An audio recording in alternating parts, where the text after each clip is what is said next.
Buongiorno a tutti carissimi amici del Go e ben ritrovati alla rubrica dei Joseki for Dummies. Allora, come accennato nel video introduttivo, partiamo a sprombattuto con i primi tre Joseki partendo dalla posizione di Sansan.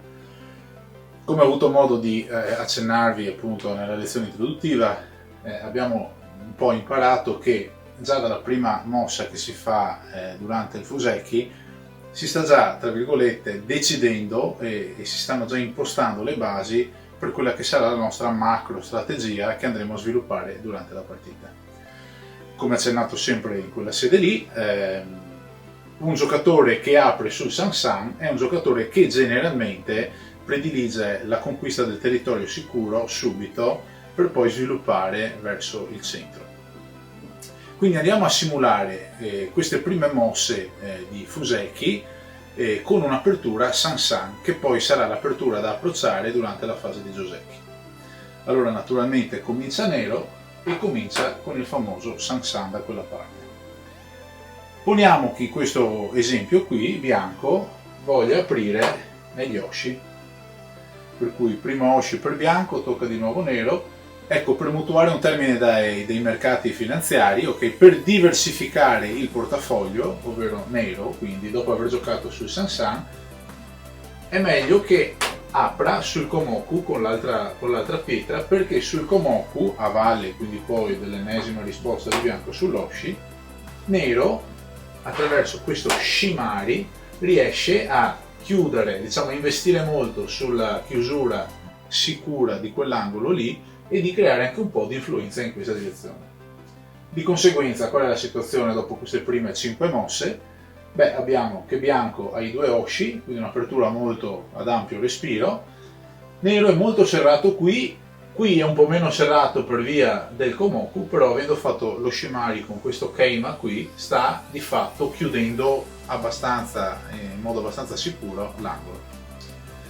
Tocca bianco, ecco che bianco deve adesso porsi una domanda, deve dire benissimo, è il caso di cominciare a ridurre l'influenza di nero che comincia ad avere nella parte sopra. Infatti nero comincia ad avere 3 pietre da sole sopra, bianco ne ha solo 2 giù. Certo bianco potrebbe fare un Sanren 6 e giocare sull'altro Oshi qui in mezzo, però generalmente a questo punto della partita conviene, per evitare che i problemi diventino molto più grandi più avanti, conviene che bianco vada ad approcciare nero. Allora viene da solo, spontaneo, quindi a tutti quanti, che visto che questo angolo è già bello che chiuso, l'unica pietra un po' solitaria e in svantaggio potrebbe essere quella. Come approccia bianco quindi questa pietra di nero? Che Joseki sceglie appunto, okay, di tutto il catalogo possibile e immaginabile. Che Joseki sceglie? Beh, intanto il primo filtro sta nei Joseki e nel Sansan, che sono quelli che vediamo. Ne vedremo nella fattispecie 3 questa sera, quello molto semplice, che è quello che stiamo andando a vedere, quello medio e quello un po' più, diciamo, difficile. Allora, poniamo che bianco decida di approcciare nero in questa posizione qui. Perché bianco sceglie questo Joseki?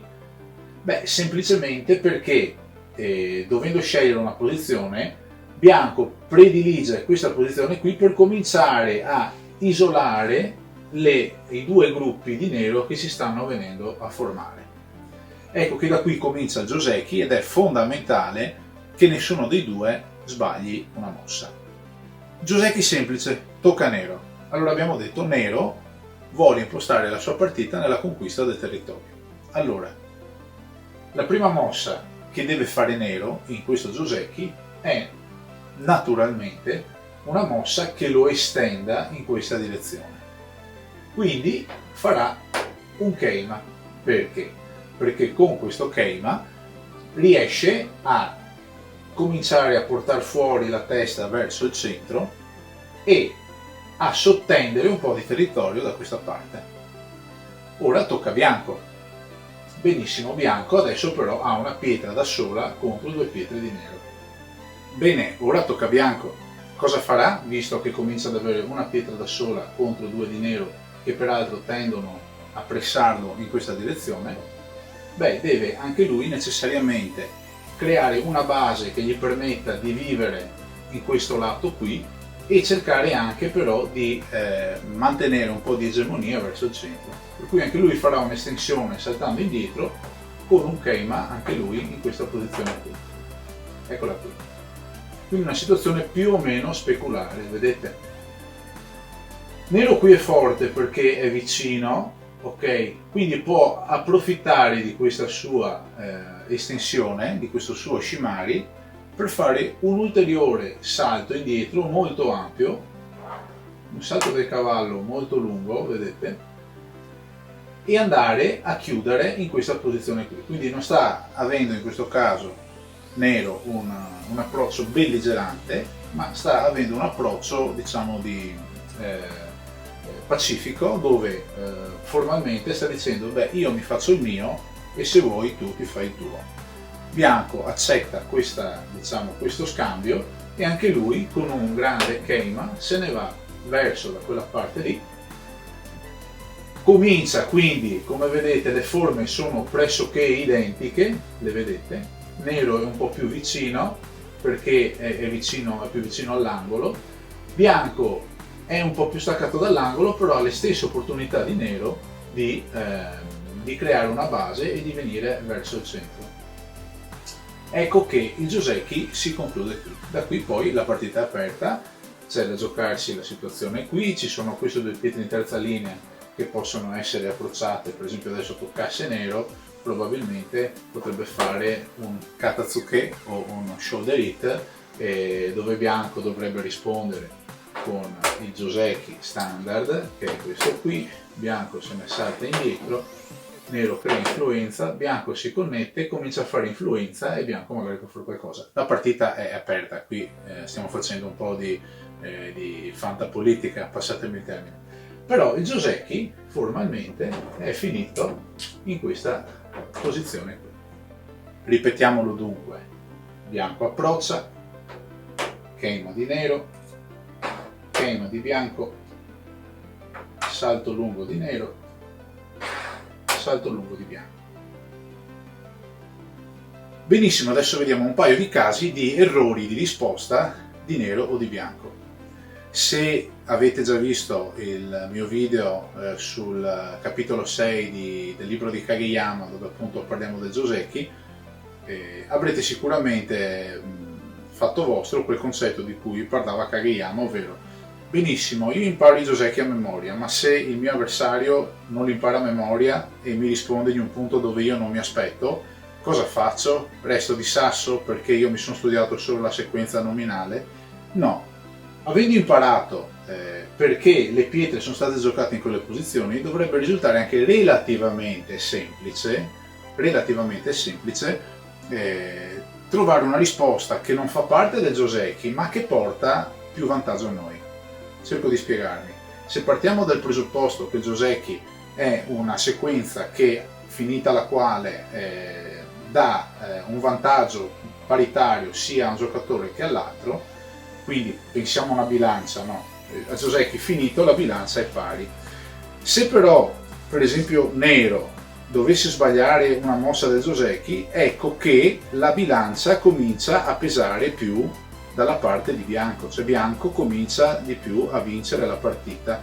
Se Bianco riesce a rispondere a questo sbaglio di Nero con una mossa altrettanto favorevole, non compresa nel Joseki, la bilancia comincia a pendere ancora di più dalla parte di Bianco. Per cui proviamo ad analizzare un paio di questi errori che potrebbe fare Nero. Ce ne sono di più gravi o meno gravi.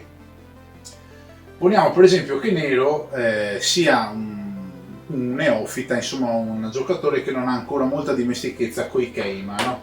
Il Keima all'inizio fa sempre un po' di paura perché, come vi ho mostrato anche in una pillola, è una connessione potente che però può essere tagliata. Per cui generalmente i giocatori neofiti fanno fatica a capire qual è la vera efficacia del game.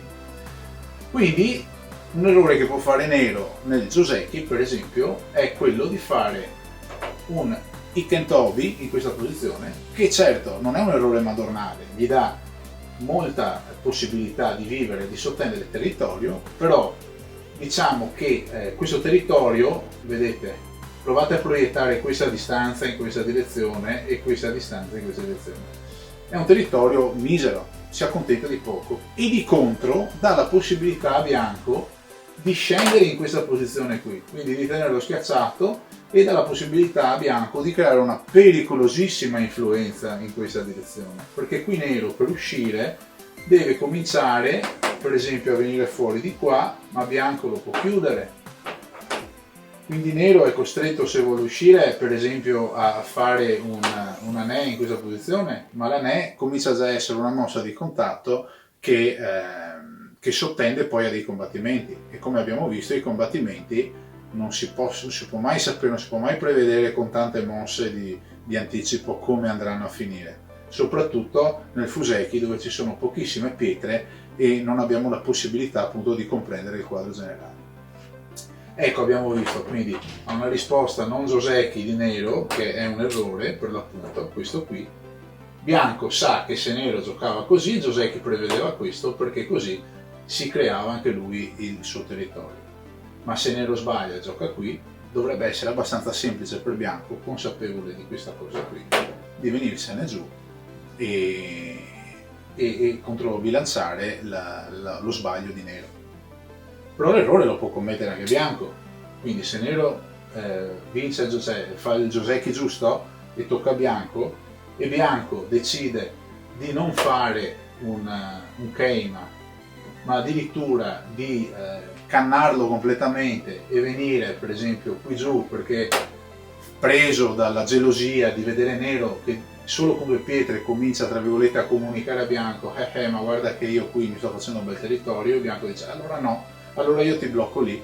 Benissimo, allora per nero dovrebbe essere semplice capire che semplicemente con una mossa del genere, con un Nobi oppure con un Iken Tobi in questa posizione, ha già drammaticamente diviso queste pietre, e questa pietra di bianco comincia a essere sola, quindi bianco potrebbe prendere paura e cominciare a correre ai ripari adesso, magari con un Iken Tobi o un Iken Tobi, ma adesso qui nero ha influenza ed è sola questa pietra, e quindi nero può cominciare ad attaccare quella pietra lì. Questa pietra qui sarà costretta quindi a scappare. Questo gruppo di nero non ha problemi secondo me, perché qui bene o male spazio per fare occhi ce ne ha, però guardate questa pietra qui con un Niken Tobi ha praticamente diviso, queste pietre hanno diviso i 2 gruppi, e questo Niken Tobi è andato a distruggere tutta l'influenza che bianco qui poteva avere partendo da questa pietra. Quindi si sbaglia a Joseki se si conosce il perché le pietre andavano giocate in quelle determinate posizioni. Dovrebbe essere appunto relativamente semplice, e questo è il caso se vogliamo più semplice, capire anche qual è la contromossa da fare anche se non è prevista nel Joseki. Ma andiamo avanti con il caso medio. Ok, quindi abbiamo sempre lo stesso Kakkari da parte di bianco, questa volta nero decide di scegliere una strada un po' più, diciamo, belligerante. Quindi il Joseki comincia con questa grande pinza in questa posizione qui. Bianco è da solo, allora la regola è che appunto quando si è pinzati in questa posizione bisogna scappare possibilmente verso il centro, ed ecco appunto che bianco se ne scappa giù. Nero protegge quella pietra lì, bianco scappa ancora, nero viene qui, ed ora bianco, a cui spetta l'ultima mossa, farà questa contropinza in questa posizione qui. Il Joseki è finito con questa mossa qui di bianco. Cosa possiamo notare allora? Ritornando un attimo indietro.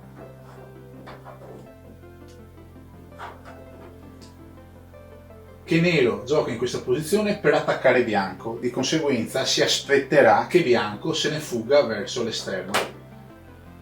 Aspettandosi questo, però deve anche aspettarsi che dopo, a valle di una fuga di bianco, lui dovrà sicuramente andarsi a proteggere da quella parte lì.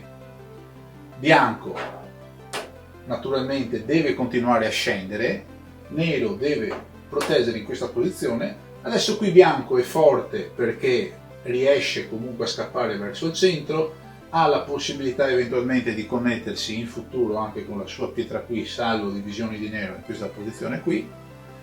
Nero è ormai salvo perché riesce a fare sicuramente degli occhi in questa posizione. Tocca bianco, vede quella pietra da sola minacciata da queste pietre, da questo muro, da questa influenza. Cosa fa bianco? La mossa più intelligente appunto è quella di cominciare a non permettergli di andare a connettersi con le sue amiche lì in fondo sull'angolo a sinistra. Vediamo anche qui allora un paio di casi di errore. Quindi a valle di questa pinza di nero poniamo che bianco non sbagli Joseki e se ne venga giù. Cosa fa nero? Fa un errore, sbaglia Joseki. Allora per esempio potrebbe decidere di voler essere ingordo e creare molta influenza di qua, perché insieme a questa influenza crearsi un vasto territorio qui, un vasto nodo da poter sfruttare poi. Quindi potremmo pensare che possa giocare in questa posizione qui, o peggio ancora in questa posizione qui. Va benissimo, però a questo punto questa pietra di nero qui si può dire che è quasi spacciata, perché se bianco gioca in questa posizione oppure fa uno tsuke in questa posizione qui, cominciamo a vedere che quella pietra soffre. Di conseguenza anche qui ci sarebbero dei combattimenti che con buona probabilità nero perderebbe, quindi nero perderebbe l'angolo, o comunque se nero riuscisse a vivere nell'angolo sicuramente vivrà ma farà pochissimi punti, ne stimo al massimo 2 o 3, e bianco qui potrebbe sfruttare il combattimento per creare un'enorme influenza che, come vedete, è molto più, sottende un territorio molto più ampio di quello che nero potrebbe fare qui. Ecco anche qui che a valle di un errore di nero che sbaglia Joseki può essere intellegibile anche da bianco, anche se appunto si trova una mossa fatta alla sprovvista da nero, che non era prevista nel Joseki.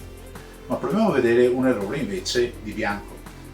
Un altro errore più o meno classico che potrebbe fare bianco è che a valle della pinza poniamo che non sia cosciente che lui debba correre verso il basso, ma si senta più sicuro, per esempio, a cominciare ad andare verso su per creare una base solida in quella posizione.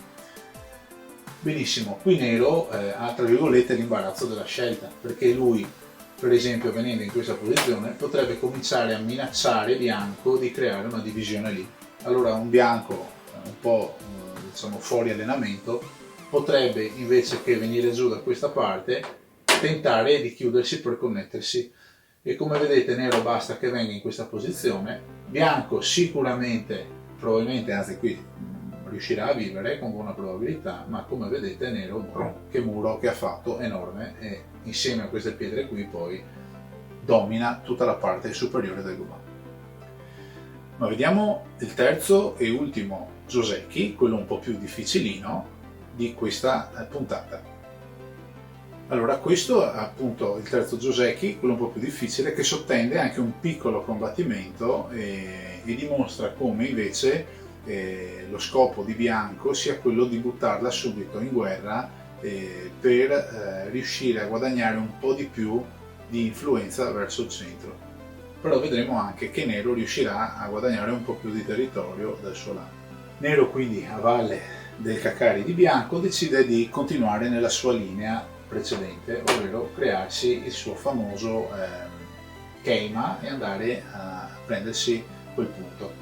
Bianco questa volta invece decide di fare un'estensione un po' più astuta e venire in questa posizione, quindi con un Nick and Toby creare molta più distanza e sottendere un'influenza e un territorio più ampio di quello di prima. Nero diciamo che se ne frega di questa cosa e continua esattamente con lo stesso schema che si era visto nel primo esempio, quello più semplice. Ecco che bianco qui parte all'attacco, quindi dopo che bianco viene qui, la risposta di nero deve essere naturalmente questa qui, perché qui con questo Keima nero è già protetto. E se lui invece giocasse in questa posizione qui darebbe la possibilità a bianco di venire giù e creare dell'influenza, quindi nero deve necessariamente portare la testa fuori dall'acqua, quindi deve fare un anè in questa posizione. Bianco però adesso è forte qui e può creare un Toraguchi in questa posizione. Minaccia di tagliare il Kenma di nero. Nero quindi deve per forza proteggere in questa posizione qui.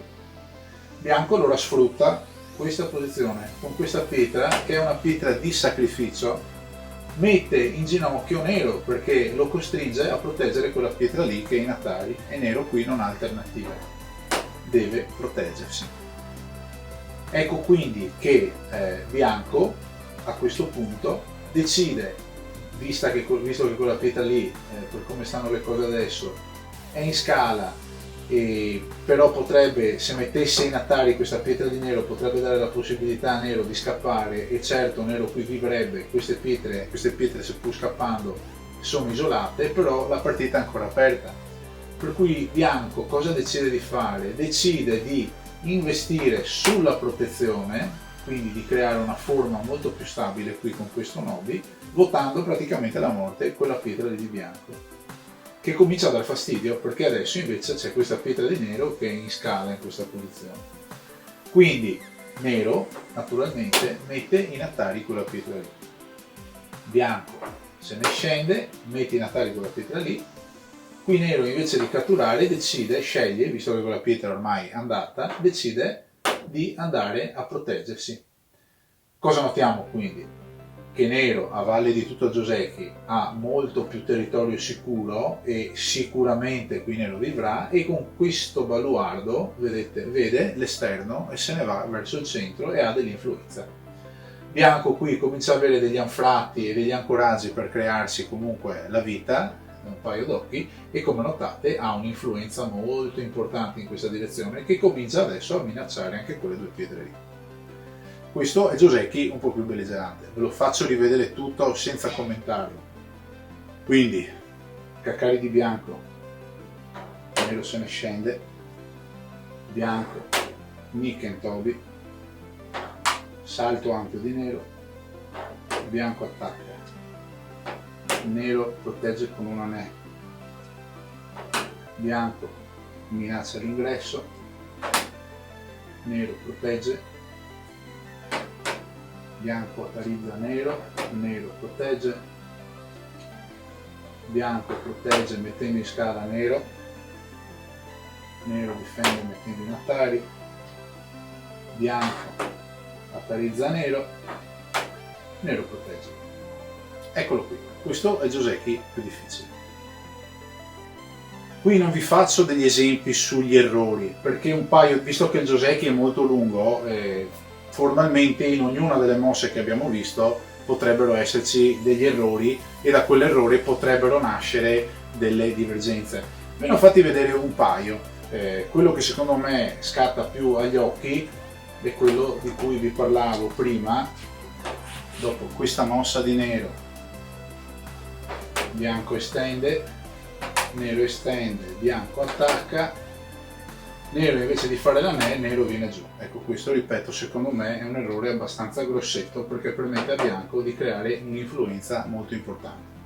Io vi ringrazio per l'attenzione, anche perché non voglio che il video diventi particolarmente lungo, anche perché ne farò molti altri e saranno sempre crescenti come difficoltà, come posizioni da analizzare, e qui erano abbastanza corti per cui ne abbiamo visti 3.